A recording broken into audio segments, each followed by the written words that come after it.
Good morning, everyone. I think we're on.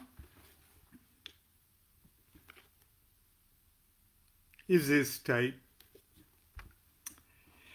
This morning we're starting a brand new book, which is really a very old book.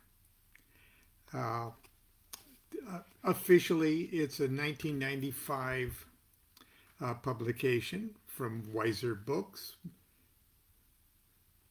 perhaps my favorite publisher. I love all my publishers, but Weiser is is my main publisher. Anyway, it's called the Tarot of Ceremonial Magick. It will have its challenges, like the other books that I've read so far, but we'll try to muddle through somehow with it. Uh, anyway, it may be a 1995 official publication date on it, but the project itself started much earlier. Uh, it's called the Ceremonial Magick, a pictorial synthesis of three great pillars of magic: astrology, Enochian magic, and Goetia. It is an extended commentary on the Tarot of Ceremonial Magick deck that I designed and drew the outline the outline version of each card, and Constance colored them in with very strict Kabbalistic color scale parameters. So it's a joint project with Constance and I. And Constance helped me write the little white book that goes with this too. Now the cards were, I drove to Miami with my good friend Rick Potter, who just recently passed away. We drove from Newport Beach to Miami to attend the Book Expo America, and I think it was still called the BEA or the ABC, uh, American Booksellers Convention then, whatever it was called. It was the big yearly publishers convention, and we were gone 21 days. It was a marathon drive across the country and drive back. But anyway, I pitched the deck that Constance and I had created. I pitched U.S. Games systems. Now, my cards that I did look something like this. Okay. And then Constance painted them in with just watercolors. Okay, just a praying watercolor set, and so that's what I had. I had a prototype like this, only painted, that I took to U.S. Games. Now I had one book published with Weiser at the time.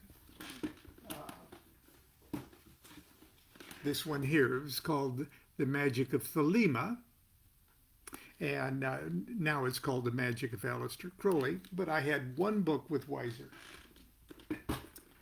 and we drove all the way to Miami. I went to Donald Weiser and said, "Look, I've got this tarot deck I want to get published." And he says, "Well, my friend Stuart Kaplan over here at U.S. Games, which is in the booth right next door," he said he'll do it.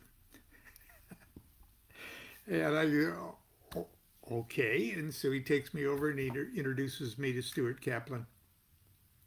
And Donald Weiser said, "This is Lon Milo DuQuette. He's one of our authors. He's got this tarot deck. You're going to you're going to publish this tarot deck and we'll do the book. And I didn't have a book that went with the cards yet. But I more or less let Donald know that I did.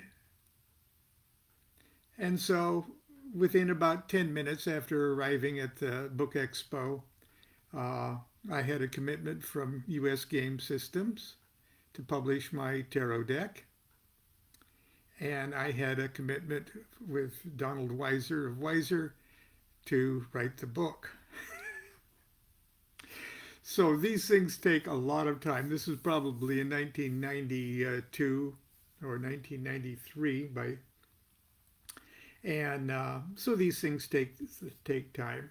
So I went to work at work. I had a regular 9-to-5 job, and I was writing this book on the sly at work. I wrote the Tarot of Ceremonial Magick.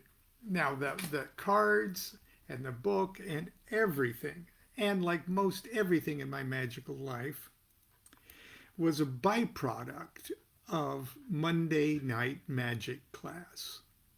So that's a story in and of itself. I created the cards as a audio-visual contribution to Monday night magic class for our study of both Kabbalah, Enochian, and Goetia. And that's how the cards came about in the first place. So anyway, at the same time, all of Weiser's titles and indeed all the titles for every occult or metaphysical or Eastern mysticism books in the United States was distributed by New Leaf Distributing. It was the world's foremost esoteric distributing company, and their head occult buyer was Miss Judith Hawkins. And I had pitched this idea of the cards and the book and everything to Judith in the previous year at another book expo that took place that year in Los Angeles. And I prevailed upon her, if she would, to write, because she understood the cards, to write the foreword to this book. And she graciously did that. And for the last 2 days, Judith and I have conspired to share with you her reading of the foreword to this book. And it's on my page here. And I think you can scroll down, and I think we finally overcame all the obstacles for her being able to post that introduction.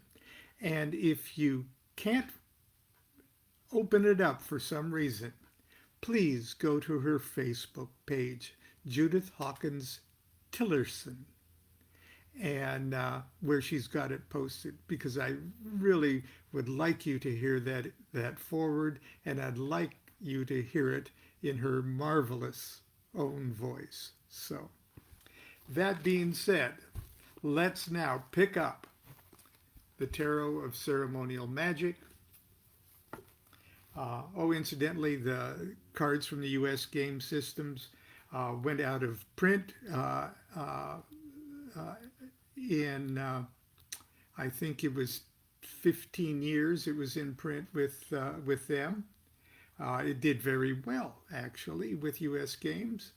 But then after they allowed it to go out of print, which they do on many decks, my good friend Thomas Caldwell printed a small edition that he called the Babylon edition, that both the US Games and the Babylon edition are now like collector's items. They're still available from private parties, but they're very, very expensive. last year, finally, my good friends at Magical Omaha and Next Millennium uh, printed a beautiful new deck at normal tarot deck prices.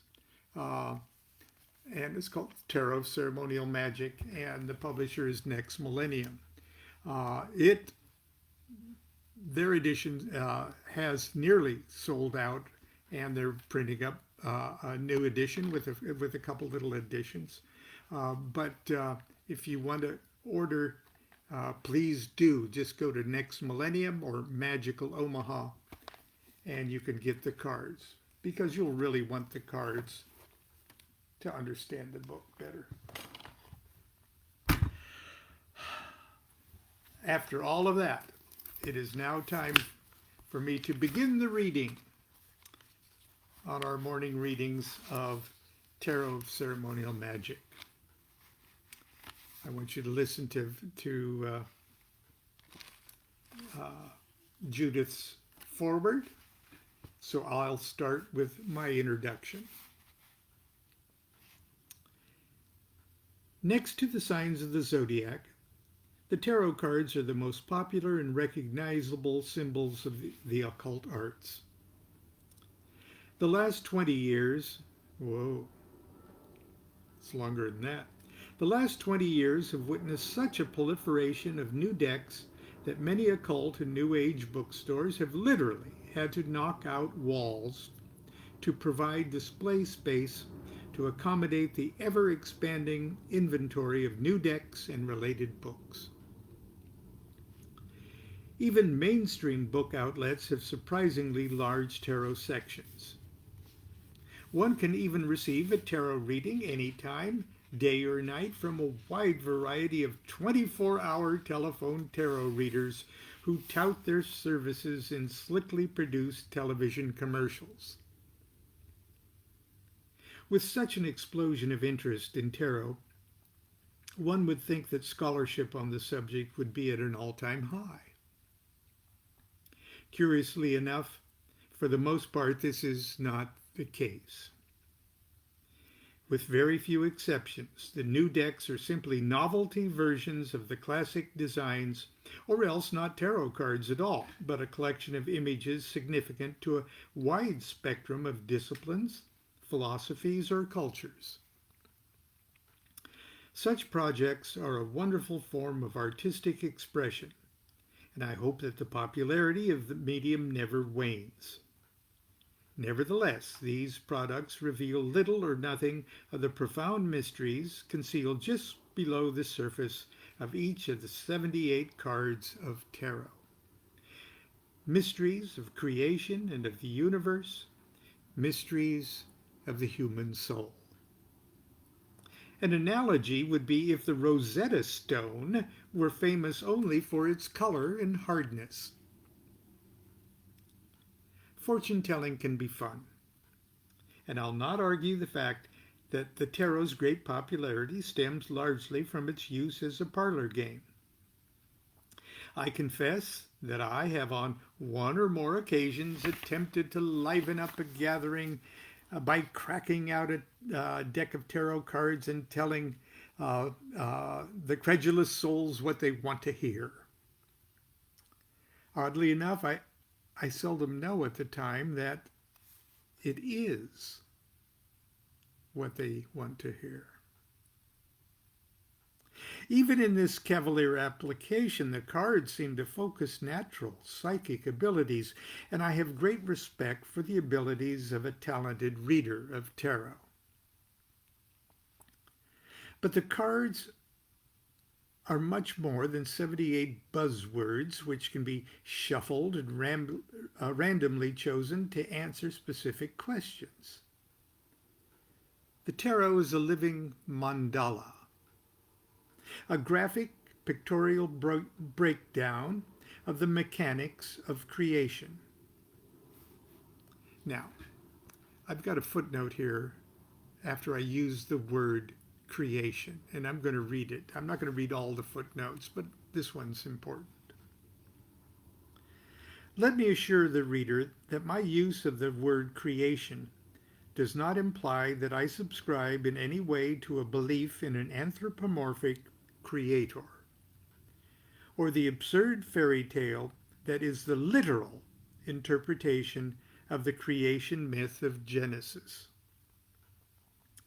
By using the word creation and creator, I'm referring only to the ongoing process of the evolving universe and the transcendent force which drives that process. Okay. If the unfortunate implications of theology could be ignored, we could call tarot the picture book of the mind of God. There are other such divine picture books. The 64 hexagrams of the I Ching form an exquisite system that parallels the tarot in many respects. It's based on the sublime principles of the Tao Te Ching and is particularly suited to the subtleties of Eastern thought. The Hebrew Kabbalah forms the foundation upon which the Western arts, astrology, tarot, geomancy, and the various branches of ceremonial magic, are constructed. The tarot is a visual representation of Kabbalistic fundamentals and the common denominator between the various Hermetic systems, or the Hermetic arts. One could even say that the tarot is the DNA of the Kabbalah. Properly decoded, it reveals not only the mysteries of the Kabbalah, but also those of all other Kabbalah-based systems. The Tarot of Ceremonial Magic does not announce any new discoveries or revelations. All the information incorporated in the cards and discussed in this book have been available for years to diligent students fortunate enough to possess an extensive occult library and the considerable time and direction necessary to collate, memorize, and digest the material. What I have simply done is to place the pertinent data relating to astrology and the two most widely practiced varieties of Kabbalah-based magic, Enochian magic and Goetic evocation, upon the appropriate tarot cards themselves. This offers the opportunity for the student to painlessly absorb large amounts of technical and symbolic information simply by working with the cards. As far as the images on the cards are concerned, I have not been so presumptuous as to stray too far from the traditional archetypes. The cards are unique, not because of the novelty of the artwork and images, but because of the traditional magical collateral material. It is not my intention to lure you away from any tarot deck you may currently prefer, but to help you understand the incalculable power and significance of whatever tarot deck you may currently be using.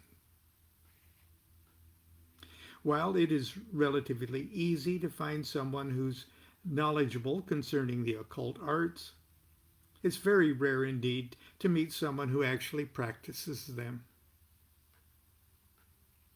For the theorists, I'm confident that the Tarot of Ceremonial Magic will prove fascinating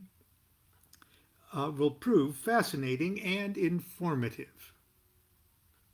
But for the practitioner of ceremonial magic, I have no doubt that it'll be welcomed as a useful and formidable addition to their magical arsenal. And that's where we'll stop today, and we'll start in earnest tomorrow with Chapter 1, the Kabbalistic Mandala. Again, the book we're reading from is Tarot of Ceremonial Magick, available everywhere, Amazon, and directly from Weiser if you want, but everywhere, Barnes & Nobles, whatever. And it's the book that goes with Tarot of Ceremonial Magick, available from Magical Omaha or Next Millennium. And if they give you a notice, which will be coming up pretty soon, that they've completely sold out of their first printing. They're in the process of the second printing right now, and you can pre-order if necessary, and it'll be available very shortly. Wow. That's it for today. Let's start our weekend. It's almost 10:30 my time in the morning, so I'm starting my weekend right now. That's it. Class dismissed. But we'll see you tomorrow, and then again Sunday for Sunday school.